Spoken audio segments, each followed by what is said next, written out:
हिंदी में अंग्रेजी में? हिंदी में।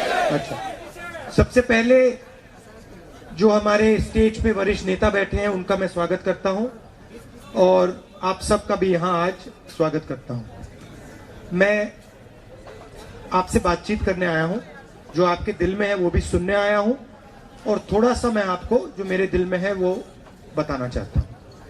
तो आपके सवाल होंगे? सवाल हैं? हैंगे? चलिए पूछिए, सवाल पूछिए। आपका नाम क्या है?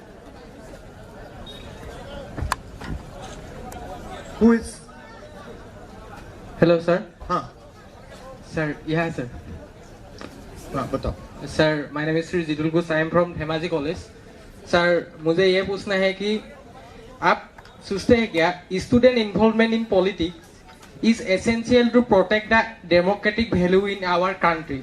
जस्ट बिकॉज सर अब अमेरिका में एक जो समीक्षा आया था वहां पे क्या हुआ है कि हम लोगों की जो इंडिपेंडेंट डेमोक्रेसी है बीजेपी गवर्नमेंट ने डेमोक्रेसी के अगेंस्ट रूल आउट किया है और इसलिए हम लोगों का डेमोक्रेसी 64% ऐसे बताया गया है। इसलिए आपको मैं पूछना चाहता हूँ, आप क्या सोचते हैं कि अब भारत की इंडिया की जो इलेक्शन या पॉलिटिक्स में स्टूडेंट का इन्वॉल्वमेंट होना कितना जरूरी है, डायरेक्टली इन्वॉल्वमेंट होना? आपको क्या लगता है? मुझे लगता है कि sir it's time to take student और youth power to take the political power and rule out the India and India, the biggest democratic country, but always India have to the independence to live our life, live student life and live। और एक बात बताना है sir कि जो अब farmer protest हो रहा है इसके अगेंस्ट, जो डेमोक्रेटिक के अगेंस्ट हम लोगों का इंडिपेंडेंस के अगेंस्ट सरकार बात कर रहा है कि वो ऐसा है ऐसे बात कर रहा है, लेकिन यह से हम लोगों का स्टूडेंट के मन में यह है कि कुछ गलत हो रहा है तो हम लोग कैसे हम लोग का आवाज उठाएंगे। यह हम लोग का स्टूडेंट के मन में डर भेजा दिया है, क्योंकि कार आंदोलन में जो कार प्रोटेस्ट हुआ था, एंटी कार प्रोटेस्ट में हम लोगों का पास हम लोगों का साथी को मार दिया गया है। इसलिए मैं आपको पूछना चाहता हूँ कि अब जो हालत हो रहा है इंडिया की इंडिपेंडेंस और डेमोक्रेसी में, इसलिए स्टूडेंट की डायरेक्ट इन्वॉल्वमेंट कितना जरूरी है इंडिया को पॉलिटिकल पावर और इंडिया की जो पूरा यूथ पावर, इंडिया के फ्यूचर जो प्लानिंग होने वाला है। हम लोगों का अभी तो जो इकोनॉमिकल क्रैश हो गया है, इकोनॉमिक तो हम लोग का जीडीपी इकोनॉमिक कुछ भी नहीं है हम लोगों के पास, और भी फार्मर्स रास्ते में प्रोटेस्ट कर रहा है साल भर। तो साल हो ऐसे होगा तो साल भर फार्मर प्रोटेस्ट कर रहा है, स्टूडेंट का कोई फ्यूचर ही नहीं दिख रहा है क्योंकि एम्प्लॉयमेंट नहीं है हम लोग के पास, पूरा अनएम्प्लॉयमेंट ही भरा है वहां पे सारा। हम लोग स्टूडेंट किसके लिए पढ़ेगा? अपकमिंग मोमेंट में स्टूडेंट नौकरी ढूंढेगा या खुद इंडिपेंडेंटली काम करना चाहेगा? और भारत एक ऐसा देश है सर जहाँ पे सारे स्टूडेंट अपनी हक से जीना जाता है सर, हक से। मेरा जो इंडिपेंडेंट है, मेरा जो वॉइस है वो राइज करना चाहता है स्टूडेंट। इसलिए मैं ये सोचता हूँ कि इट्स टाइम टू इंडिया जो पॉलिटिक्स है, पॉलिटिक्स में यूथ रूल आउट करे और यूथ लोग इंडिया को एक डेवलपमेंट कंट्री की तरह ले चले और इंडिया को इकोनॉमी जो क्रैश हो रहा है सर। तो मैं आपसे एक बात पूछता हूँ, जैसे अब मैं आया हूँ यहाँ आपसे बात करने, है ना? हाँ सर। और मैंने आपसे कहा कि मुझसे सवाल पूछो, आपने सवाल पूछा और फिर मैंने आपसे एक सवाल पूछा, जवाब देने से पहले मैंने आपसे सवाल पूछा और आपने बहुत अच्छी तरह जवाब दिया। क्या आपने अपने चीफ मिनिस्टर को ऐसे स्टूडेंट्स के बीच में सवाल पूछते हुए जवाब देते हुए देखा है? नहीं सर। वो क्यों नहीं करते हैं? हिम्मत ही नहीं है। हिम्मत क्यों नहीं है? क्योंकि सर अब आपने एक बात बोली, मैं आपको बता रहा हूं, स्टूडेंट्स के बीच में आकर किसी भी राजनेता को अगर यहां खड़ा होना है तो हिम्मत की जरूरत होती है। क्यों? मैं यहां आया हूं, टीवी कैमरा है, आप कुछ भी पूछ सकते हो, मुझे जवाब देना पड़ेगा। ये डेमोक्रेसी हुई। डेमोक्रेसी का मतलब जो भी सवाल आएगा उसका जवाब दो। शायद अगर मैं जवाब नहीं दे पाऊं तो मैं कहूंगा देखो मैंने इसके बारे में पहले सोचा नहीं है, आपने पूछा, जवाब नहीं दे पाया, सोच के अगली बार आपको जवाब दे दूंगा। तो कॉन्फिडेंस की भी जरूरत होती है। कभी आपने प्रधानमंत्री को ऐसी मीटिंग में देखा है? नहीं देखा है। क्यों नहीं? देश के प्रधानमंत्री हैं आप, देश के भविष्य हो। अगर देश का भविष्य प्रधानमंत्री से दिल खोलकर नहीं बात कर सकता तो कोई ना कोई कमी तो है, कोई ना कोई कमी तो होगी। तो अब मैं आपको थोड़ा सा आपका जवाब देना चाहता हूं। आपने कहा कि हिंदुस्तान में आपको लग रहा है कि डेमोक्रेसी कम हो रही है, युवाओं को रोजगार नहीं मिल रहा है, उधर फार्मर प्रोटेस्ट हो रहा है, उधर सीएए चल रहा है। सबसे पहला सवाल है, ये इंडिया है क्या? अगर हम इसके बारे में नहीं बोल सकते, अगर हम इसका जवाब नहीं दे सकते तो हम बात समझ ही नहीं सकते। इंडिया है क्या? इंडिया में अलग अलग भाषाएं हैं। आपकी यहां भाषा है कि कौन सी भाषा में बोलते हो आप लोग? आसामीज। आसामीज भाषा है। तमिलनाडु में तमिल है, बंगाल में बंगाली है। अलग अलग भाषाएं हैं, अलग अलग धर्म हैं। यहां पे हर धर्म के लोग हैं, अलग अलग स्टेट्स हैं। इन भाषाओं, धर्मों, लोगों के बीच में जो खुली बातचीत होती है उसको हम हिंदुस्तान कहते हैं। तो मेरा कहना है, अगर हमने असम के लोगों से कह दिया देखो तुम जब दिल्ली जाओगे तुम अपनी भाषा में नहीं बोल पाओगे, तुम दिल्ली जाओगे तो तुम अपने कल्चर को, अपनी हिस्ट्री को भूलकर दिल्ली जाओगे। जिस दिन हमने ये कह दिया उस दिन हिंदुस्तान खत्म हो गया। सही बात है। अब हो क्या रहा है? एक शक्ति नागपुर में जो पैदा हुई है वो पूरे हिंदुस्तान को कंट्रोल करने की कोशिश कर रही है। क्यों कर रही है? कोई प्यार नहीं है, वो हिंदुस्तान का जो धन है वो चाहते हैं। अजीब सी बात है। देखिए, मैं आपको इसका उदाहरण देता हूं। यहां पे आपका एयरपोर्ट हैगा? नाम क्या है उसका? हाँ, अरे जोर जोर, मोहनबाड़ी, ठीक है। आपका मेन एयरपोर्ट क्या का नाम क्या है असम में? लुम्पिया गोपीनाथ बोरदोलोई इंटरनेशनल एयरपोर्ट। क्या नाम है? लुम्पिया गोपीनाथ बोरदोलोई बोरदोलोई एयरपोर्ट है ना। ये नाम जो है ये असम का नाम है। हिंदुस्तान की सरकार ने 2000 करोड़ रुपए इस एयरपोर्ट को बनाने के लिए दिए। इसके बारे में आप जानते हो? 2000 करोड़ रुपए असम को दिल्ली की सरकार ने दिए और फिर वही एयरपोर्ट दिल्ली की सरकार ने अदानी जी को पकड़ा दिया। अब आप मुझे लॉजिक बताइए, अगर आप अदानी जी को एयरपोर्ट पकड़ाना चाहते थे तो आपने 2000 करोड़ रुपए असम की जेब में से क्यों निकाले? आपने उनसे यह क्यों नहीं कहा देखिए हम आपको एयरपोर्ट देना चाह रहे हैं मगर 2000 करोड़ रुपए आपको नहीं मिलेंगे, 2000 करोड़ रुपए हम असम की जनता को देंगे। तो पहले कहते हैं आपको कि हम 2000 करोड़ रुपए दे रहे हैं, उसके बाद में एयरपोर्ट पकड़ा देते हैं अदानी जी को। टी गार्डन्स देखिए, टी गार्डन्स में भी वही हो रहा है।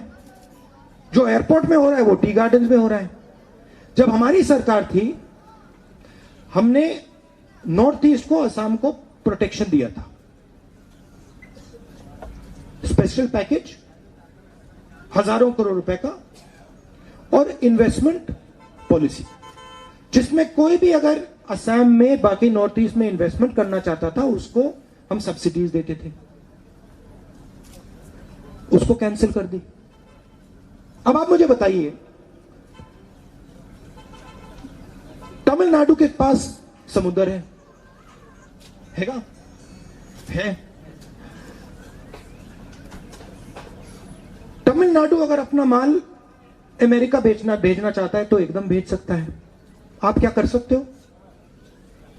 अगर असम का प्रोडक्ट आप अमेरिका भेजना चाहते हो, आप इतनी आसानी से भेज सकते हो? तो फेयर कंपटीशन नहीं है ना। अगर फेयर कंपटीशन नहीं है तो हमें आपकी मदद करनी पड़ेगी। इसलिए हमने आपको इन्वेस्टमेंट पॉलिसी दी, इसलिए हमने आपको स्पेशल पैकेज दिया। अब नरेंद्र मोदी जी कहते हैं, सरकार कहती है नहीं, हम जो मदद पहले असम को कर रहे थे वो हम नहीं करने वाले हैं। नतीजा क्या आया? नतीजा, आप यहां कॉलेज में जाते हो, पढ़ते हो, क्यों जाते हो? आइडिया क्या है आपका?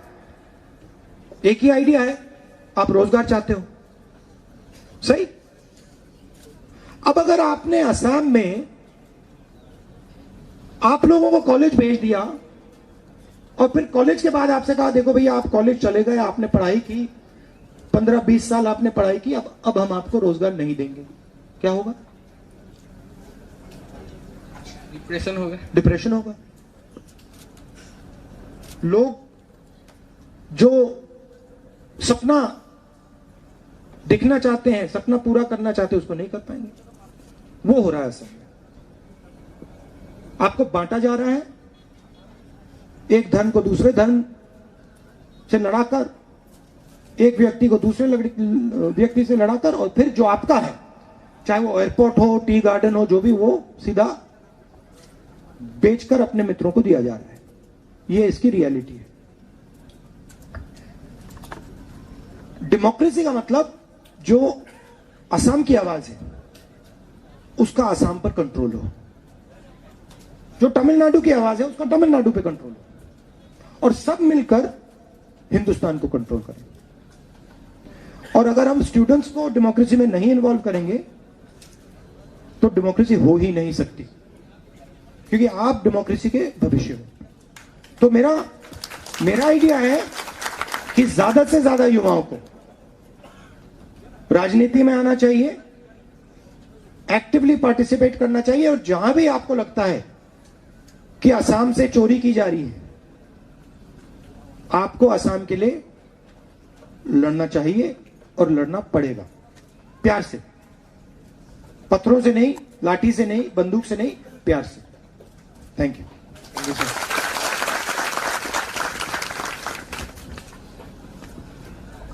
काफी नैरो बना दिया इसको,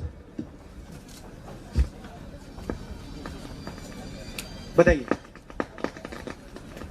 सर, मैं हिंदी अक्षर से नहीं जानता हूँ, इसलिए मैं असमीज में बोलता हूँ। আমাৰ মানে কি হল, বৰ্তমান সময়ত দেখা যায় যে আমাৰ এতিয়া বৰ্তমান সময়ত যি নেকি জ্বলন্ত সমস্যা, বানপানী সমস্যা, আৰু এই কালিপৰখি বাগজানত জুই জ্বলিলে, কিন্তু কোনো চৰকাৰে বা গুৰুত্ব দিয়া দেখা নগল। বা কিন্তু এতিয়া বৰ্তমান সমস্যাত যে নিৰ্বাচনৰ আগমুহূৰ্তত কিয় মানে ঘনে ঘনে যে প্ৰচাৰ চলাবলৈ বা কিয় অহা দেখা যায়। আৰু লগতে মই এইখিনি আৰু এটা কুৱেশ্যন সুধিব বিচাৰিছো, বৰ্তমান মানে ইণ্ডিয়ান কনষ্টিটিউশ্যন যি নেকি ভাৰতীয় সংবিধানত যিমতে উল্লেখ আছে মৌলিক অধিকাৰ বা আমাৰ অধিকাৰ হিচাপত চৰকাৰৰ বিৰুদ্ধে মাত মতাৰ অধিকাৰ আছে বা সমালোচনা কৰাৰ অধিকাৰ আছে, কিন্তু বৰ্তমান দেখা যায় যদি আমি যদি চৰকাৰৰ বিৰুদ্ধে যদি মাত মাতে বা সমালোচনা কৰা দেখা যায়, তেতিয়া কিয় কাৰাগাৰত বন্দী হ'ব লগা হয়? এইখিনি প্ৰশ্ন। Would they like what I'm saying to be translated in SMS? Okay. Sir, ये बोल रहे हैं कि अभी जो हम लोग के यहाँ जब प्रॉब्लम होता है, फ्लड का प्रॉब्लम होता है, बड़ा प्रॉब्लम होता है, तब देश का प्रधानमंत्री यहाँ नहीं आते। जब इलेक्शन आता है तभी प्रधानमंत्री यहाँ आता है और यहाँ आके बड़ा बड़ा बात बोल के चला जाता है। दूसरी बात ये बोल रहे हैं, भैया एक बात बताओ, हाँ सर, फ्लड के टाइम आप प्रधानमंत्री को कुछ दे सकते हो? असमीज में बोलो। नहीं, उनको बोलो ना असमीज में, मैंने जो बोला। सर ने बोला कि जब फ्लड होता है तब हम लोग प्रधानमंत्री को कुछ दे पाते हैं क्या? বানপানীৰ টাইমত আমি फ्लड के टाइम आप प्रधानमंत्री को कुछ दे तो नहीं सकते, हाँ, दे इसलिए तो- वो आते नहीं है। इलेक्शन के टाइम उनको आप वोट दे सकते हो, इसलिए आते हैं। बात समझो, जब आप उनको कुछ दे सकते हो आ जाते हैं, जब उनको देने का टाइम आता है तो नहीं आते हैं। सर मैं एक बात बोलना चाहता हूँ, असमिया में बोलूंगा। ये हो जो आमी अच्छा, आपने मुझे अपना नाम नहीं बताया। मेरा नाम माधुर्य सोनल। अच्छा, মানে কি হল কথাটো, যদি আমি যদি চৰকাৰখনক 5 বছৰৰ কাৰণে নিৰ্বাচন নিৰ্ধাৰিত হিচাপত পৰিচালনা কৰিবৰ কাৰণে আমি নিৰ্বাচন কৰি দিয়া হয়, কিন্তু আমাৰ যদি আমাক অসমখনক কিয় মানে মাহিয়ে চকুৱে চোৱা দেখা যায় যে বানপানী সমস্যা কিমান হি হ'ল, তেতিয়াও আহিব লাগিছিলে বিপদৰ সময়ত। আৰু এতিয়া কি বাগজানত কিমান ঘৰ বাৰী সিমান বহুতৰ মানে একেবাৰে জীৱন বোলা বস্তুৱে শেষ হৈ গৈছে, একেবাৰে নিশ্চিন্ন শেষ হৈ গৈছে। কিন্তু এতিয়া কি ভোটৰ ক্ষেত্ৰত কিয় আহে, আৰু লগতে এইটোৱে হ'ল যে মানে ৰাজনীতি বোলা বস্তুটো এইটো যে ৰাজনীতি কৰিব লাগে দেশৰ উন্নয়ন নকৰে, মংগলৰ ক্ষেত্ৰত, উন্নতিৰ ক্ষেত্ৰত, বিকাশৰ ক্ষেত্ৰত, সেইটো কাৰণে ৰাজনীতি কৰিব লাগে। সেই গতিকে भैया मुझे भी समझा दो। सर ये बोल रहा है कि ये पहले तो वही बात बोला कि अभी जो हम लोग के यहाँ प्रॉब्लम होता है तब वो लोग नहीं आते। दूसरा चीज बोल रहे हैं पॉलिटिक्स ऐसा होना चाहिए कि यहाँ पर डेमोक्रेसी रहे, यहाँ पर डेवलपमेंट रहे, यहाँ पर स्टूडेंट का प्रॉब्लम सोल्व हो। यही सारी चीज जो डेवलपमेंट की जो बात है वही बात ये बोल रहे हैं। और दूसरा चीज इनका था, जब हम लोग यहाँ पर आसाम में जब हम कोई भी प्रोटेस्ट करते हैं, हम लोग को जेल भेजा जा रहा है। अभी ऐसा माहौल आ रहा है कि स्टूडेंट अगर कोई प्रोटेस्ट कर रहा है, डेमोक्रेटिकली कोई प्रोटेस्ट में बैठ रहा है, तो उस समय क्यों उन लोगों को जेल भरवा रहा है। देखिए, आपने इनका ट्रांसलेट कर दीजिए जब मैं बोल रहा हूं। देखिए, आपने जो बोला, आपने बहुत एनर्जी के साथ, पैशन के साथ बोला। बताइए। তুমি যেতিয়া কথাখিনি কৈছা তাত তোমাৰ এটা নিজস্ব শৈলী আছিল আৰু তুমি এটা বহুত উৎসাহেৰে কথাখিনি কৈছিলা। উপস্থাপন শৈলীটো তোমাৰ এক ব্যতিক্ৰম আছিল, যেটো কৈছিল। कॉन्फिडेंस से बोला, আত্মবিশ্বাসেৰে কৈছা। आत्मविश्वास से बोला, है ना। वो ये जो आत्मविश्वास है ना, जो ये कॉन्फिडेंस है, वो इससे डरते हैं। बोलो। এই আত্মবিশ্বাসৰে চৰকাৰখনে ভয় কৰে, সেইটো কৈছে যে তোমাৰ যেনেকুৱা যি আত্মবিশ্বাস, এনেকুৱা আত্মবিশ্বাস হলে বৰ্তমান চলি থকা বিজেপি চৰকাৰখনে ভয় কৰে। वो कहते हैं कि अगर ये आत्मविश्वास फैल गया तो इसको हम कंट्रोल नहीं कर पाएंगे, इसलिए इसको जेल में डालो। তোমালোকৰ নিচিনা আত্মবিশ্বাস থকা ব্যক্তিসকলৰ পৰা যদি আৰু 10 জন এনেকুৱা আত্মবিশ্বাস থকা ব্যক্তি উৎসাহিত নহয়, তাৰ বাবে যিসকলে প্ৰতিবাদত নামে তেওঁলোকক জেললৈ পঠিয়াই দিয়া হয়। आपके अंदर अच्छा, मैं हिंदी समझती हूँ लेकिन अच्छा से बोलने के लिए नहीं जानता हूँ। मैं एक बात बोलता हूँ, और एक है सर, बर्तमान ये देखो अब देखो कॉन्फिडेंस और भी आ गई है ना। हाँ, बोलो। বৰ্তমান মানে সময়ত কি ইমান যে বিগত কিমান বছৰৰ পৰা ৰাজনীতি আমাৰ 1947 চনৰ 15 আগষ্টৰ পৰা দেশখন স্বাধীন হ'ল, কিন্তু তেতিয়া জৱাহৰলাল নেহৰুৱে বহুত ভাল তেনেকে কাম কৰিছিলে বাৰু, মানে ধীৰ গতিত হ'লেও। কিন্তু আমি এটা ক্ষেত্ৰতে লক্ষ্য কৰোঁ যে আজি ৰাজনীতি যিমান চৰকাৰ হওক, যিয়ে নহওক লাগে, যি দলীয় হওক লাগে, চৰকাৰ মানে ৰাজনীতি কৰে। কিন্তু আজি সৰ্বাংগীন উন্নতিৰ ক্ষেত্ৰত আমাৰ অসমখন হওক, আমাৰ অসমখনক মাহিয়ে চকুৰে চোৱা যেন পাওঁ, কি ঔদ্যোগিকৰণৰ ক্ষেত্ৰত আজিলৈকে কোনো এখন চৰকাৰে গুৰুত্ব দিয়া নাই। মই সেই কাৰণে ভাবো যে যদিহে ঔদ্যোগিক ক্ষেত্ৰত যদি আগবঢ়া হয়, তেতিয়া আমাৰ অসমখন স্বাৱলম্বী হ'ব, তেতিয়াই নিজৰ আমাৰ যুৱক চাম ইয়াতে সংস্থাপন পাব, তেতিয়া নিজৰ স্বাৱলম্বী হোৱা মানে মহাত্মা গান্ধীয়ে কৈছিল, যেতিয়া অসমখনৰ যেতিয়া নেকি গাঁৱে ভূঞে যেতিয়া উন্নত হ'ব, তেতিয়া এখন দেশ বা এখন ৰাজ্যৰ উন্নত হোৱা।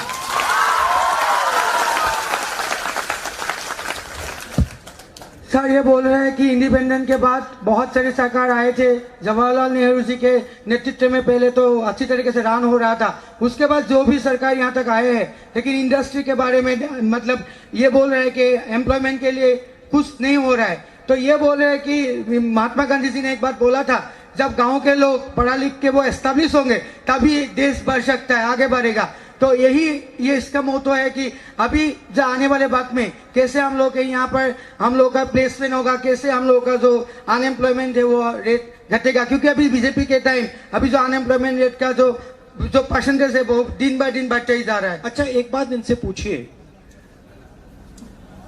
बीजेपी के टाइम में इनको लगता है कि अनएम्प्लॉयमेंट बढ़ा है?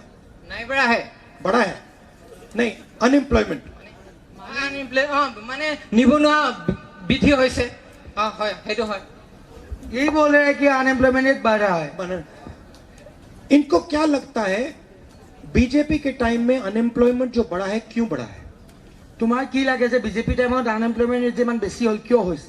মোৰ আচলতে কি মানে কথাটো সঁচাকৈ যদি ক'বলৈ যোৱা হয় মানে ভালকৈ সংস্থাপনৰ ক্ষেত্ৰত গুৰুত্ব দিয়া নাই ঔদ্যোগিক ক্ষেত্ৰখনত ঔদ্যোগিকৰণৰ ক্ষেত্ৰত মানে গুৰুত্ব দিব লাগিব অকল ৰাস্তা পদূলি পকা কৰি থাকিলে হ'ব নেকি আমাৰ ল'ৰা ছোৱালী কি আমাৰ উঠি অহা ল'ৰা ছোৱালী সংস্থাপন পাব লাগিব তেতিয়াহে অসম উন্নত হ'ব তেতিয়াহে অসম সদায় আৰু উন্নতি ক্ষেত্ৰত আগবাঢ়িব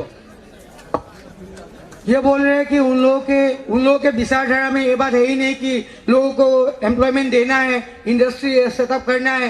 अगर ये बोल रहे हैं कि अगर यूथ अगर एम्प्लॉयमेंट नहीं बढ़ेगी अगर उन लोगों को एस्टेब्लिशमेंट नहीं मिलेंगे तो कैसे मतलब वो लोग आगे बढ़ेंगे। और उन लोगों के विचारधारा के लिए यही बोल रहे हैं कि उन लोगों के विचारधारा में ये बात है ही नहीं कि वो लोग इंडस्ट्री लाए एम्प्लॉयमेंट जनरेट करें। उनसे पूछिए बीजेपी के आने के बाद नफरत कम हुई है या बढ़ी है? बढ़ गया है बढ़ गया है। तो देखिए आप इनको क्या लगता है कि नफरत और बेरोजगारी में कोई रिलेशनशिप है रिश्ता है?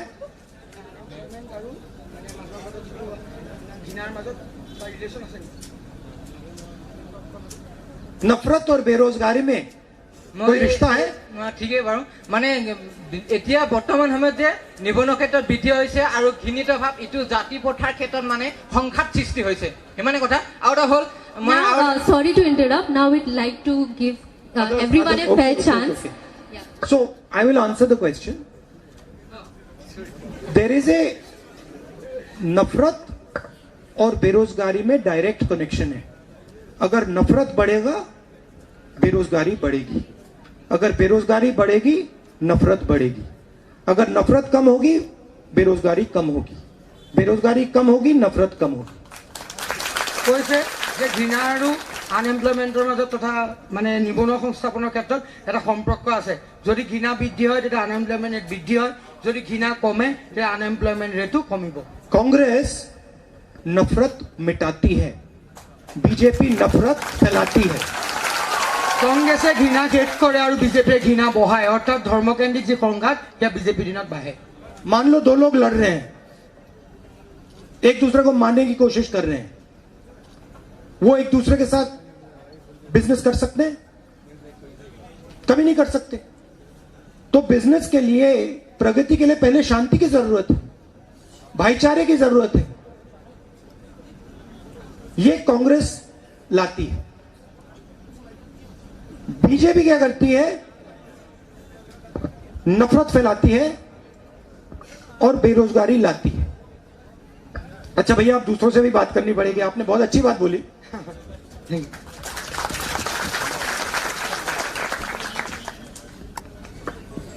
आपको राजनीति में आना चाहिए नहीं बता रहा हूं तुम्हें अगर तुमने ये जो अपना स्पिरिट है ये मेंटेन किया राजनीति में बहुत आगे जाओगे बस सच्चाई पकड़े रखना सच्चाई को छोड़ना मत कॉन्फिडेंस में काम करो और तेजी से आगे बढ़ोगे ठीक है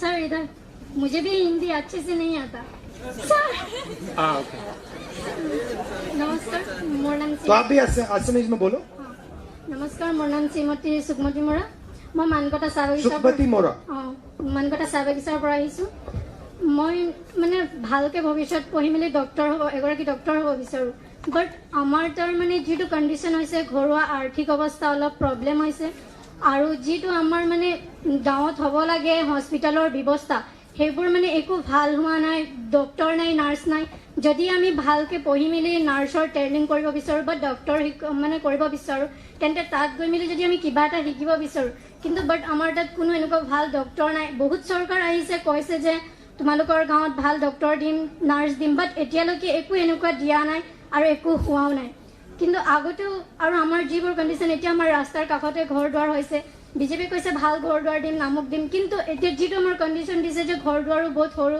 পঢ়িবৰ কাৰণে ৰুম ভাল নাই ওচৰতে ঘৰ দুৱাৰ আছে বাট মানে সিটো ঘৰ কিবা কথা পাতিলে ইটো ঘৰ মানে এনেকুৱা গধূলি টাইমতে একো পঢ়িব নোৱাৰো যিটো টাইম ৰাতি যদি আমি 1-2লৈকে পঢ়ো সেইটো টাইমতে পঢ়া হয় আৰু মই যিহেতু সায়েন্সত লৈছো আৰু মই ভালকে পঢ়ি মেলি ডক্টৰ হ'ব বিচাৰিছো কিন্তু সেইবোৰ ব্যৱস্থা নথকাৰ বাবে মানে মই মোৰ সপোনটো কিদৰে সফল কৰিব পাৰিম সেইটো আপোনাক সুধিব বিচাৰিছো ट्रांसलेशन ले ले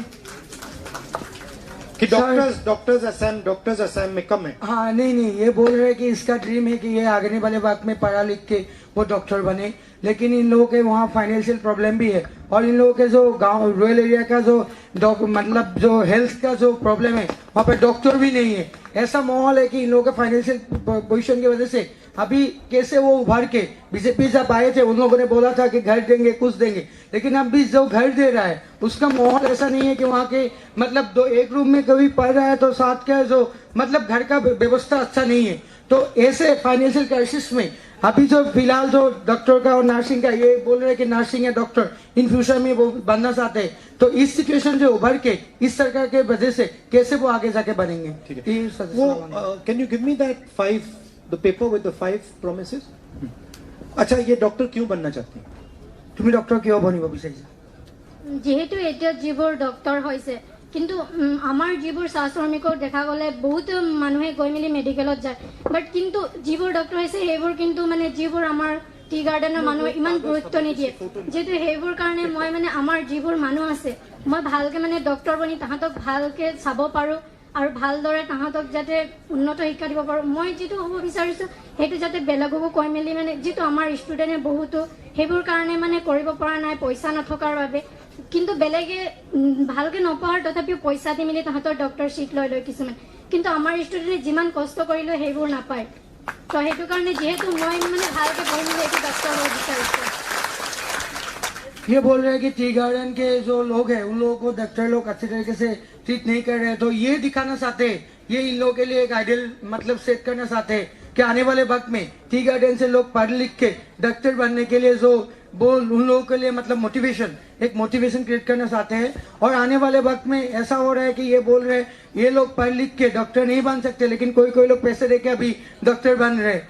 तो इस सिचुएशन को वो दिखाना चाहते हैं, इन लोगों के लिए टी गार्डन लोगों के लिए काम करना चाहते हैं, इन लोगों के लिए वो एक मतलब अपने आप को एक स्पिरिट हिसाब से वो सेटअप करना चाहते हैं। अच्छा यहाँ पे डॉक्टर कौन कौन बनना चाहते हैं? हाथ उठा के दिखाओ, असमीज में बोलो भैया। हेलो भैया असमीज में बोलो। याद कोने कोने डॉक्टर হ'ব বিচাৰিছে সকলে হাত দাঙা। कोई नहीं। अच्छा इंजीनियर कौन बनना चाहता है? इंजीनियर कौन कौन হ'ব বিচাৰিছে हाथ दांगा। अच्छा क्या करना चाहते हो आप लोग? তোমালোকে কি কৰিব বিচাৰা? जेटीएस फौजी बनना चाहता है। फौजी। तो कांग्रेस पार्टी के 5 गारंटीज हैं। जेटीएस मुझे कागज दो। कांग्रेसर 5টা গ্যারান্টি আছে।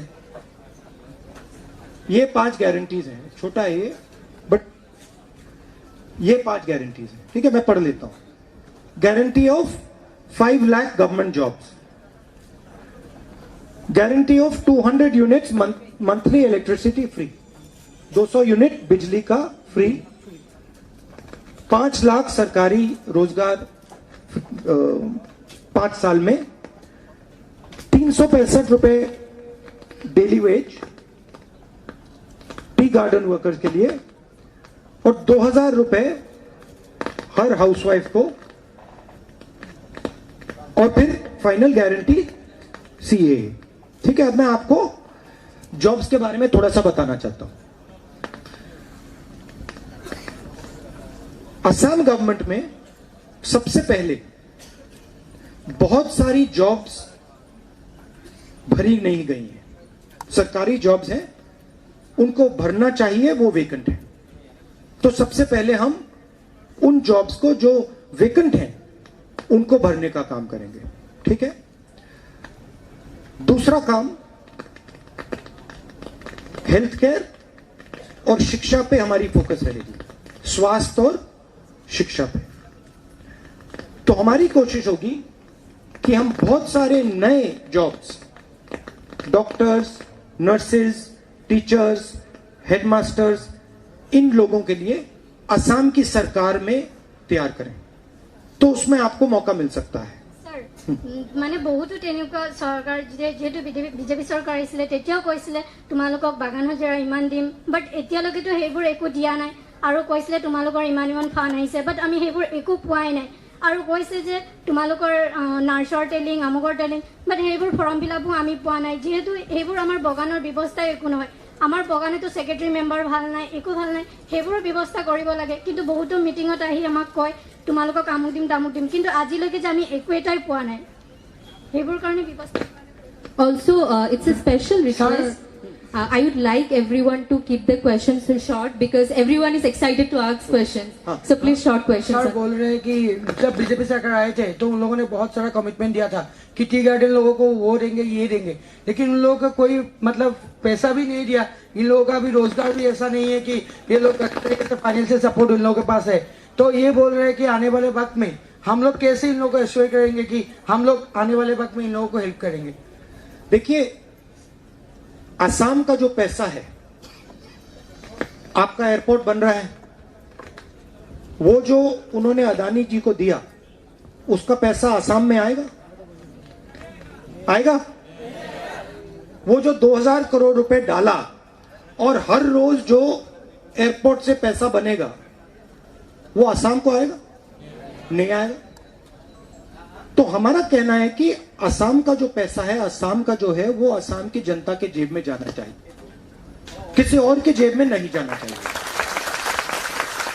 ठीक है? और ये उदाहरण सिर्फ एयरपोर्ट का नहीं है, टी गार्डन्स का। आप टी गार्डन्स को बाहर के लोगों को बेच दोगे तो असम को पैसा कहां से मिलेगा? आप टूरिज्म का फायदा बाहर के लोगों को दे दोगे तो असम को पैसा कहां से आएगा? तो हमारी व्यू ये है कि असम को असम की जनता के लिए चलाना चाहिए। अगर एयरपोर्ट असम के लिए बना है तो एयरपोर्ट का फायदा, एयरपोर्ट का जो पैसा बनता है वो असम की जनता की जेब में जाना चाहिए। और अगर हम असम की जनता को फाउंडेशन नहीं देंगे, उनके पैरों के नीचे फाउंडेशन नींव नहीं रखेंगे, तो हम असम में कुछ नहीं कर पाएंगे। इसलिए जब हम सरकार में थे, यूपीए सरकार में थे, हमने मनरेगा किया, हमने राइट टू फूड दिया, अलग अलग हमने योजनाएं चलाई। अब आप अपने आप से सवाल पूछिए, पिछले 5 साल में बीजेपी ने यहां पे कौन सी गरीबों के लिए योजना चलाई? नाम बता दो। क्या उन्होंने कौन सा प्रोजेक्ट लिया गरीबों के लिए? मुझे बता दो। एयरपोर्ट तो उन्होंने अदानी जी को दे दिया, मुझे ये बताओ कौन सी योजना उन्होंने गरीबों के लिए चलाई? মানে যিটো আমাৰ কাৰণেতো তেনেকুৱা একো আঁচনি লোৱাই নাই, আজিলৈকে আমি এনেকুৱা তেনেকুৱা একো পোৱাই নাই। মানে ये बोल रहे हैं कि अभी तक कुछ नहीं मिल रहा है, कोई भी अभी तक पॉलिसी इन लोगों के लिए नहीं है। मगर आपने मनरेगा का तो नाम सुना होगा। हाँ मनरेगा में पैसा तो मिलता था। हाँ छत्तीसगढ़ के चीफ मिनिस्टर बैठे हैं, हमने छत्तीसगढ़ में वायदा किया था कि हम किसानों को सही दाम देंगे। वो हमने चुनाव के एकदम बाद किसानों को सही दाम देना शुरू कर दिया। तो हमारा तो रिकॉर्ड है, हमने आसाम को, नॉर्थ ईस्ट को इन्वेस्टमेंट पॉलिसी दी थी, हमने आसाम को, नॉर्थ ईस्ट को स्पेशल स्टेटस दिया था। हमारा तो रिकॉर्ड है, हम हवा में नहीं बोल रहे हैं। तो जब हम आपसे कहते हैं कि हम हेल्थ केयर की, स्वास्थ्य की, शिक्षा की, रोजगार तैयार करेंगे, ये हम हवा में नहीं बोल रहे हैं, ये गारंटी है, ये हम करवा के दिखाएंगे आप।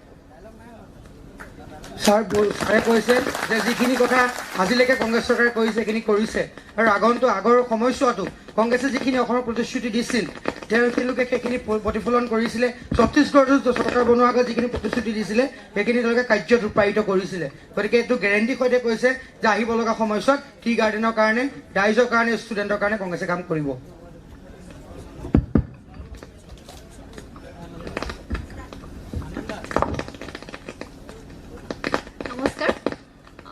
मुझे भी हिंदी अच्छे से नहीं आता, इसलिए मैं असमिस में ही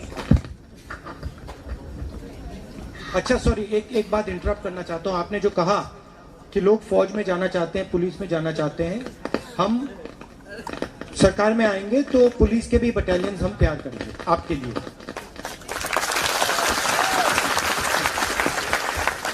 बताइए। আমাৰ এতিয়া যেতিয়া আমাৰ বিভিন্ন সম্পদ অসমৰ বহুত প্ৰাইভেটাইজেশ্যন কৰি দিয়া হৈছে আৰু সেইকাৰণে মানে আমাৰ এতিয়া আমি যিসকল আছোঁ আমি মানে নতুন প্ৰজন্ম সেইসকলৰ লগত যথেষ্ট প্ৰভাৱ পৰিব বুলি আমি ভাবোঁ। কিয়নো আমাৰ শিক্ষাৰ ক্ষেত্ৰত বহুতো ব্যক্তিগতকৰণ কৰা হৈছে, যি কাৰণে আমাৰ কিছুমান মানে নিম্ন পৰ্যায়ৰ ব্যক্তিসকলে সেইসকলৰ শিক্ষাৰ খৰচসমূহ আমি উঠাব নোৱাৰে, যাৰ কাৰণে বহুতো ছাত্ৰ ছাত্ৰী শিক্ষাৰ ক্ষেত্ৰত বঞ্চিত হৈছে। তাৰ কাৰণে আপুনি কি ভৰসা দিব বা কি ক'ব? सर ये बोल रहे हैं कि अभी जो बीजेपी सरकार के समय में जो हम लोगों का प्रॉपर्टी है वो लोग प्राइवेटाइजेशन में दे दिया है, अदानी अंबानी को दे दिया गया है, उसकी वजह से आने वाले जो यूथ है हम लोग के ऊपर असर पड़ रहा है। वो बोल रहे हैं कि एजुकेशन सेक्टर भी वो लोग प्राइवेटाइजेशन में अभी दे रहे हैं, तो इससे फाइनेंशियल प्रॉब्लम में अगर ऐसे ही हम लोग का प्रॉपर्टी एजुकेशन सेक्टर अगर प्राइवेटाइजेशन में चले जाएंगे तो हम लोग का जो एडमिशन रेट है वो बहुत हाईली हो जाता है। हम लोग का जो फाइनेंशियल प्रॉब्लम होता है लोगों को, वो लोग कैसे आने वाले वक्त में सर्वाइव करेंगे?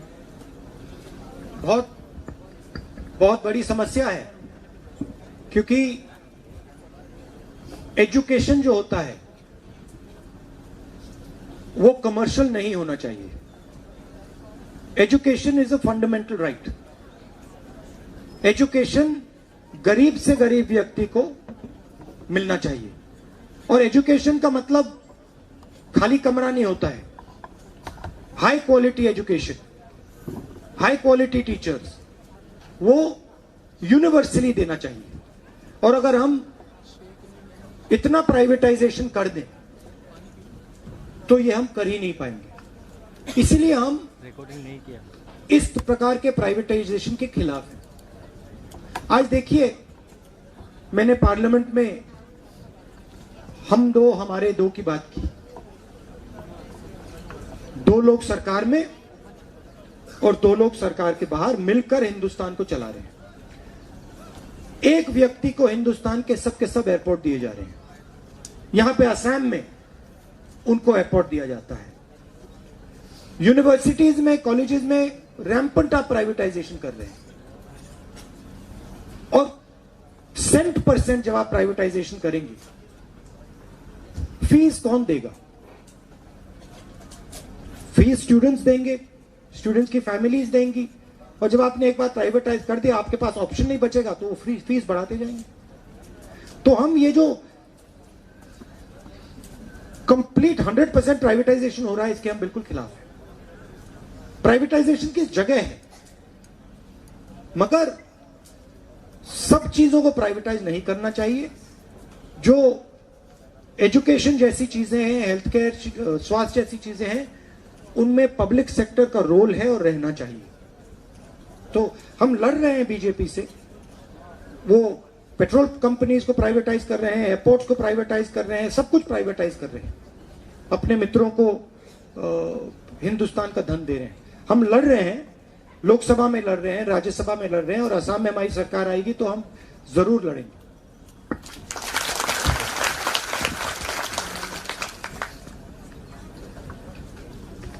Good afternoon sir. Good afternoon sir, मतलब आपने जैसे बोला कि हम दो, हमारी दो की सरकार है सर, ये बिल्कुल आप बिल्कुल एकदम 100% श्योर है सर इस बात पे? उन्होंने रेलवे भेज दिया सर, एयरपोर्ट भेज दिया, रेलवे भेज दिया, सी पोर्ट भेज दिया, हाईवेज भेज दिए सर। अब बोल रहे कि टोल टैक्स भी भेज देंगे। अब उन्होंने क्या क्या किया सर? LIC तक भेज दिया। अभी भी कल ही 80,000 लोग प्रोटेस्ट करे थे उसके लिए। सबसे बड़ी सेल ये ट्राई कर रहे हैं। हिंदुस्तान का जो कृषि का सिस्टम है, एग्रीकल्चरल सिस्टम, ये इसको बेचने की कोशिश कर रहे हैं। ये जो 3 कानून बनाए हैं इन्होंने, कृषि कानून, ये हिंदुस्तान के किसानों का जो धन है, जो आमदनी है, उसको छीनने का तरीका। ये सबसे बड़ी सेल है। इसको आप प्राइवेटाइजेशन नहीं समझ रहे हो, मगर ये प्राइवेटाइजेशन है। ये कृषि के सिस्टम का प्राइवेटाइजेशन है, और वो भी एक दो व्यक्तियों के हाथ में डाल रहे हैं। जी सर वो कहते थे कि मैं देश नहीं बिकने दूंगा सर, आज छोड़ा क्या है सर, उन्होंने पूरा देश बेच के रख दिया सर। पेट्रोल के दाम 60-65 से अब 100 कर दिया सर। एलपीजी 400 का मिलता था, वो 820 में मिल रहा है सर अभी। तो सर ये वो फिर बोलते कि बहुत हुआ है महंगाई की बार, अब की बार ये सर, ये सारे वादे कहाँ गए सर उनके? भैया ये तो आप उनसे पूछिए, मुझसे सर वो आते ही नहीं सर, एक भी प्रेस कॉन्फ्रेंस नहीं किया सर आज तक उन्होंने। वो नहीं करेंगे, वो कभी नहीं करेंगे सर, हमें भी पता है सर, वो बहुत डरते हैं सर। भैया एक बात बताओ, जो चोरी करते हैं वो प्रेस कॉन्फ्रेंस करेंगे कभी? कभी नहीं सर, कभी नहीं। जो चोरी करेगा ऐसे आके खड़ा हो सकता है क्या? कभी नहीं सर, कभी नहीं हो सकता। तो नहीं आएंगे वो, चौकीदारी चोर है सर। आप वो आने वाले नहीं है वो भैया देखो, अब वो अपने घर में रहेंगे, अब आपके ऊपर है, आप उनको घर में बंद करना चाहते हो तो आप कर सकते हो चुनाव के समय। वो ये अभी जो फार्मर प्रोटेस्ट चल रहा है सर, उस पे वो कहते हैं बार बार कि एमएसपी देंगे, एमएसपी देंगे, एमएसपी देंगे। सर तो वो अपने 3 लॉज में लिखते क्यों नहीं सर कि एमएसपी देंगे? वो नहीं लिखेंगे। जी सर वो भी पता है। 3 कानून, पहला कानून कहता है कि जो फार्मर्स की मार्केट है, मंडियां, उनको हम बंद करेंगे। दूसरा कानून कहता है कि जितने भी जमाखोरी करनी हो, जितनी भी देर के लिए करनी हो, सबसे बड़े बिजनेसमैन कर सकते हैं। और तीसरा बेस्ट कानून है कि अगर किसान ने सही दाम के लिए कोर्ट में कार्रवाई शुरू करने की कोशिश की, तीसरा कानून उसको कार्रवाई नहीं करने देता। मतलब किसान कोर्ट ही नहीं जा सकता। तो ये सब सेक्टर्स में ये कर रहे हैं। देखिए सिंपल सी बात है, आज आप टीवी देखना, टीवी ऑन करोगे, आपको उस पर नरेंद्र मोदी जी दिखेंगे, 24 घंटा दिखेंगे। आप अपने आप से ये सवाल पूछो, टीवी में नरेंद्र मोदी जी को इतने घंटे कैसे मिलते हैं, कौन देता है और कितने पैसे के लिए मिलते हैं? जी सर अभी प्रेस फ्रीडम इंडेक्स भी आया था सर, तो इंडिया की रैंकिंग उसमें 180 कंट्रीज में 142 थी सर। सर ये बहुत, और फिर अभी सर 3 डेमोक्रेसी इंडेक्स आए सर, एक तो स्वीडन का सर, और एक यूएस वॉचडॉग का, और एक सर एक और आया था सर ये। तो वो तीनों में सर एक में फ्लॉट आएगा, एक में इंडिया को ऑटोक्रेटिक बता दिया, ऑटोक्रेटिक, और मतलब पाकिस्तान और बांग्लादेश सिर्फ पीछे बता दिया गया सर। बिल्कुल जी सर। तो ये आप लोगों को मिलकर ये चैलेंज उठाना पड़ेगा, क्योंकि ये आपका देश है, हम सबका देश है, और आप इस देश के भविष्य हो, आप फ्यूचर हो, और ये काम हम सबको मिलकर करना है। हिंदुस्तान की डेमोक्रेसी को बचाना है, यहां पे रोजगार पैदा करना है, हॉस्पिटल्स, डॉक्टर्स, नर्सेस तैयार करने हैं। ये हम सब मिलकर काम करना पड़ेगा, नहीं तो ये नहीं होने वाला है।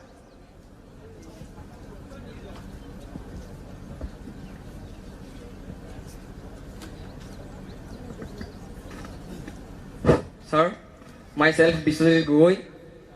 I study Lahowal College. Met थोड़ी हिंदी बोलेगा? अच्छी बोल रहे हो भैया।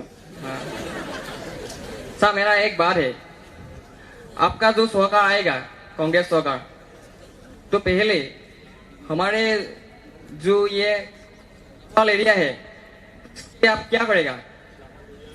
जेटीएस जी इधर आइए, बोरगुलो जी आपको डिटेल में बतवा देते हैं। सर और एक बात है। हाँ बोलो। 1 सेकंड इनसे करवा लीजिए, यहाँ पे लोकल एरिया में आप क्या करने जा रहे हैं? মই তোমাৰ প্ৰশ্নটো ভালকে নুশুনিলো, বেয়া নাপাবা, আকৌ কোৱাচোন। ছাৰ মই বিশ্বজিৎ। হয় কোৱা। মানে মই ৰাহুল গান্ধী ছাৰক ক'ব বিচাৰিছিলো কি আপোনাৰ কংগ্ৰেছ চৰকাৰ আহিলে আপুনি কি কৰিব আমাৰ অঞ্চলত? सर ये पूछ रहा है कि कांग्रेस का सरकार, प्लीज आइए सर, कांग्रेस का सरकार असम में आने से असम का डेवलपमेंट के लिए लोकल एरिया डेवलपमेंटर কথা কৈছে। प्रथम कथा हल आमार इकोनॉमिक एक्टिविटीज बिलाक बृद्धि करिब লাগিব। इकोनॉमिक एक्टिविटीज बृद्धि करिले सच्छलता आहिब। আমাৰ কংগ্ৰেছৰ আটাইতকৈ গুৰুত্বপূৰ্ণ এজেণ্ডাটো হ'ল যে আমি ইনকাম জেনেৰেশ্যন আৰু এমপ্লয়মেণ্ট জেনেৰেশ্যন কৰিব লাগিব। ইনকাম আৰু এমপ্লয়মেণ্ট জেনেৰেশ্যন কৰিবৰ কাৰণে আমি আন্তঃগাঁথনি তৈয়াৰ কৰিব লাগিব। So what I am telling him that when the Congress government comes to Assam, our main objectives would be to create employment and income generation. And these two are interrelated.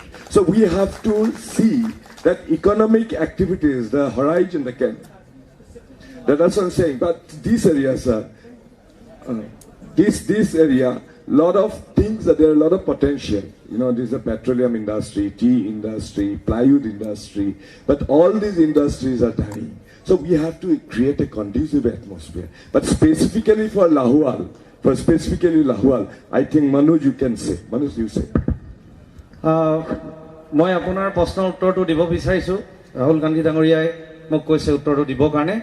মই অকণমান আগতে মোৰ যেতিয়া বক্তব্য ৰাখিছিলোঁ তেতিয়া মই কৈ গৈছোঁ যে যদি আমাৰ চৰকাৰ আহে আৰু আপোনালোকে মোক বিধানসভালৈ পঠিয়ায় তেতিয়া প্ৰথম পইণ্টটো হ'ব যে আমি কিছুমান ইণ্ডাষ্ট্ৰিয়েল জোন ইয়াত আনিম আৰু সেই ইণ্ডাষ্ট্ৰিয়েল জোনত শিক্ষিত যুৱকসকলক সংস্থাপন দিয়াৰ প্ৰথম চেষ্টাটো আমি তাতে চলাম বুলি প্ৰতিশ্ৰুতি ইতিমধ্যে দিছোঁ। Thank you so much. और एक बात है आरू আছে মই কম অলপ। तो मैं बोलना चाहता हूँ कि हमारी अगर सरकार आती है और हमको विधानसभा में लाहौल के लोग हमको भेजते हैं तो पहला काम हम लोग करेंगे इसमें इंडस्ट्रियल जोन हम लोग डेवलप करेंगे जहां हमारे यूथ उनको एम्प्लॉयमेंट मिले, रोजगार मिले। वो पहला वहां पे हमारा इम्पोर्टेंस रहेगा। तो ये इनको बोला ये फर्स्ट प्रायोरिटी है हमारा।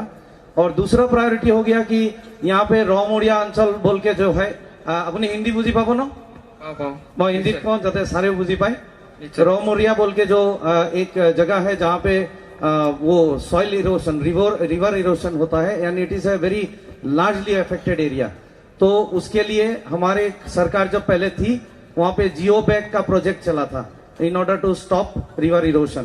तो वो जियो बैग वाला प्रोजेक्ट हम लोग फिर से लाएंगे और जितना रिवर इरोशन है हम लोग लाहौल कॉन्स्टिट्यूएंसी में बंद करेंगे। तीसरी बात है कि हम लोग यहाँ पे जो टी गार्डन्स है 365 इम्प्लीमेंट करेंगे। सर ने पहले बोल चुके हैं और ये इसमें टी गार्डन के जितना लाहौल कॉन्स्टिट्यूएंसी में लोग हैं उससे डायरेक्टली बेनिफिटेड होंगे। और मैं बोलना चाहता हूँ कि हमारे जो हॉस्पिटल्स हैं एक सिस्टर ने बताया था मुड़ा इसी बगान से वो है मोटक टी स्टेट से, उन्होंने भी बोला था कि हॉस्पिटल्स में डॉक्टर नहीं है। तो मैंने सर के आने से पहले मैंने यूथ को बताया था कि हमारे हर हॉस्पिटल में डॉक्टर होगा, ऐसा हमारा एक प्रॉमिस है। जितना सरकारी हॉस्पिटल है, जितना बगान का हॉस्पिटल है, हर हॉस्पिटल में डॉक्टर होगा बोल के मैंने बोला था। उसके बाद हमारे जो स्कूल्स है बहुत सारे स्कूल्स यहाँ पे प्रोविंशियलाइज नहीं हुआ है अभी भी।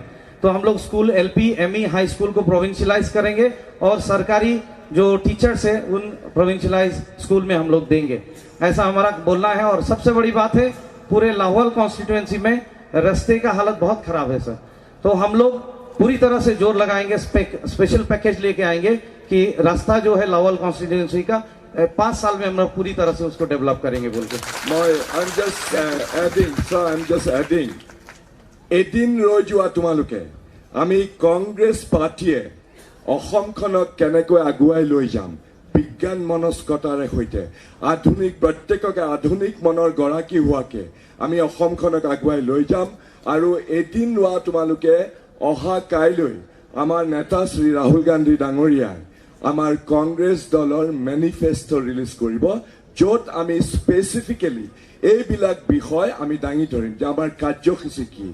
हम बोल रहे हैं कि एक दिन सब्र करने के लिए कि कल हमारे असम कांग्रेस पार्टी का जो इलेक्शन का आगे हम असम को कैसे आगे ले जा रहे हैं, फ्यूचरिस्टिक असम कैसे हम क्रिएट कर रहे हैं, science, technology, good education, health. और सबसे अहम बात है कि हमारा मैनिफेस्टो में स्पेसिफिकली यूथ के लिए, हमारे चाय बागानों के लिए, हमारे हेल्थ सेक्टर के लिए हमारा पूरा अपना एजेंडा रहेगा जिससे आपको खबर मिलेगा, जिससे आपको आपका एक्सपेक्टेशन जो होगा ये फुलफिल होगा। ये वायदा हम लोग करते हैं।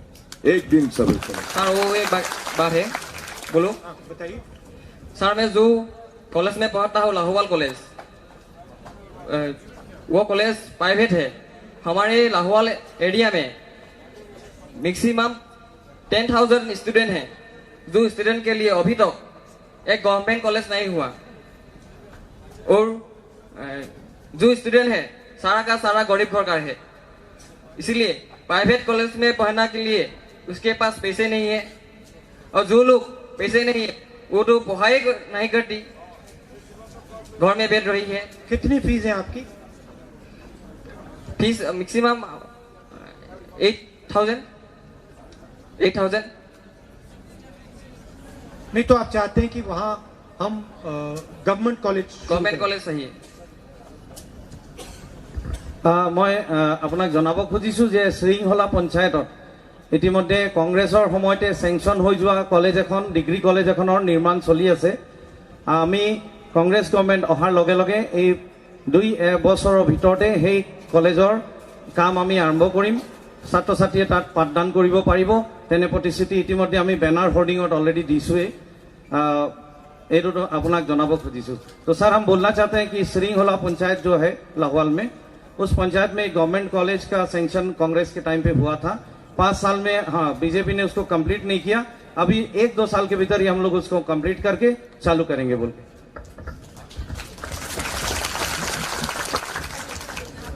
सर मैं धेमाजी से आया हूँ, मेरा नाम कमलेश सुटिया।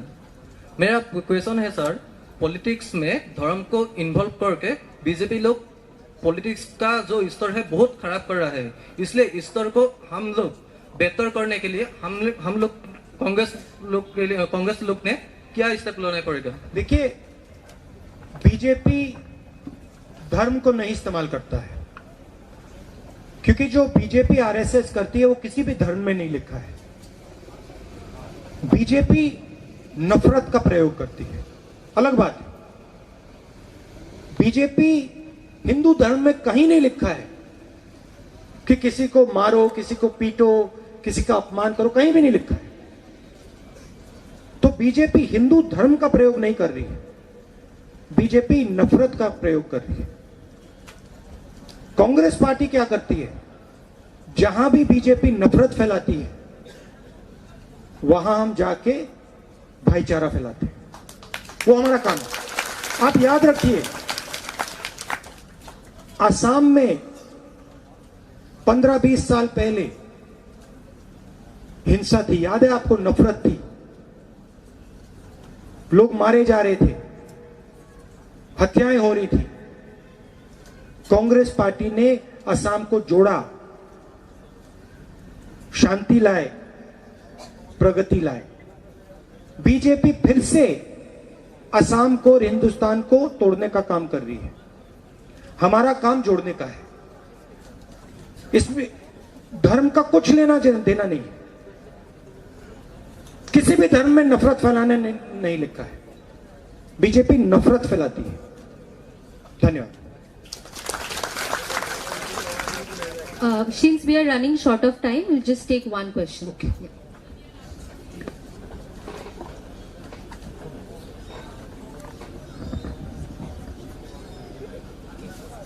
নমস্কাৰ ছাৰ। नमस्कार।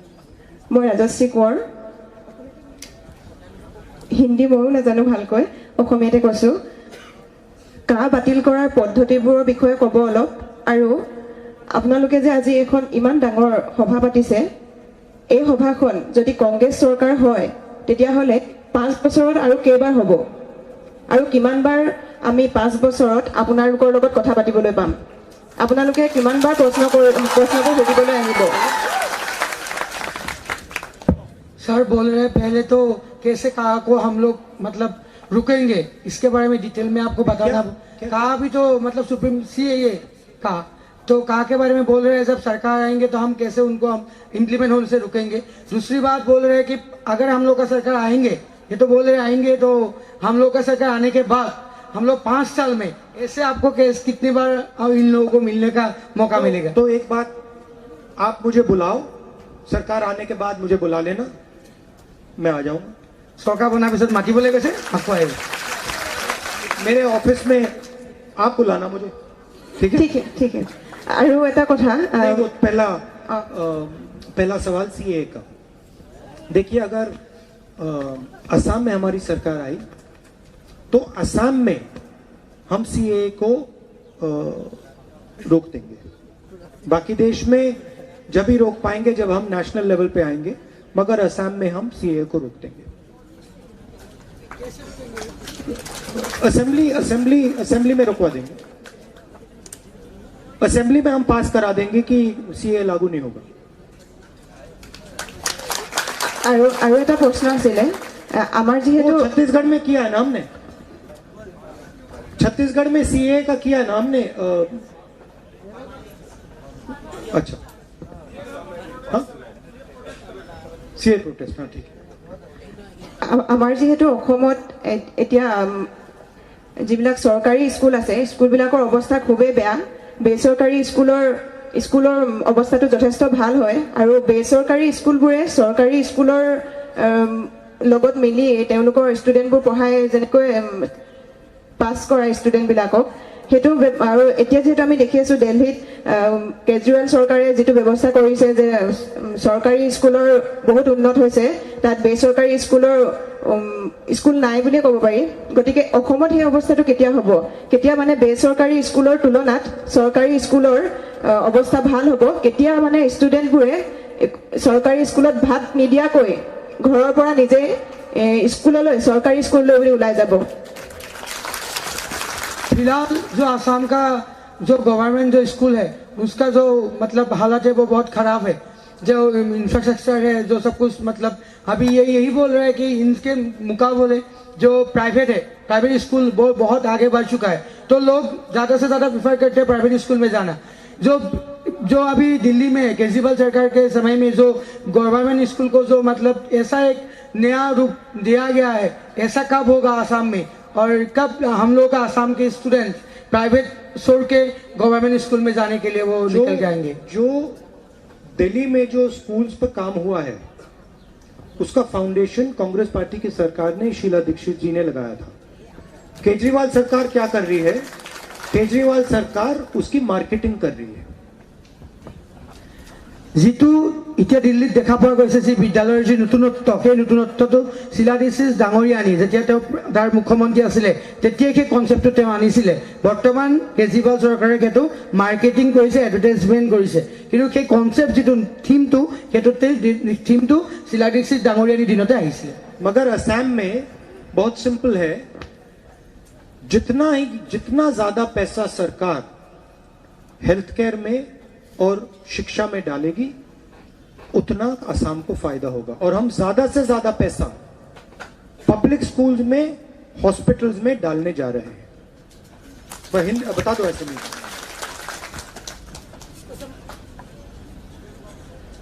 ये बोल रहा है कि हिंदी समझ में आ रहा है, ठीक है। तो अच्छा, वी हैव टू कंक्लूड। अच्छा, अब मुझे निकलना है क्योंकि मेरे टी गार्डन वर्कर्स के साथ भी ऐसी डिस्कशन है और फिर बाद में पब्लिक मीटिंग है, तो ठीक है, बोल दो। सो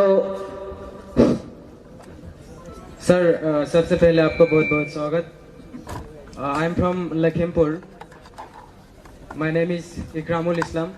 आई am studying in Laluk college and I am president of Kornabari block NSY. मेरा एक सिंपल क्वेश्चन है कि एज ए स्टूडेंट हम पॉलिटिक्स में कैसे इन्वॉल्व होने से पॉलिटिक्स में भी अच्छा आगे बढ़ जा सकूंगा और एजुकेशनली भी आगे बढ़ जा सकूंगा, क्योंकि education is most important for every person and I think without education life is meaningless. क्या आप क्या पढ़ रहे हो? BA first semester. और पॉलिटिक्स में क्या करना चाहते हो, कैसे करना चाहते हो, क्या प्लान है आपका?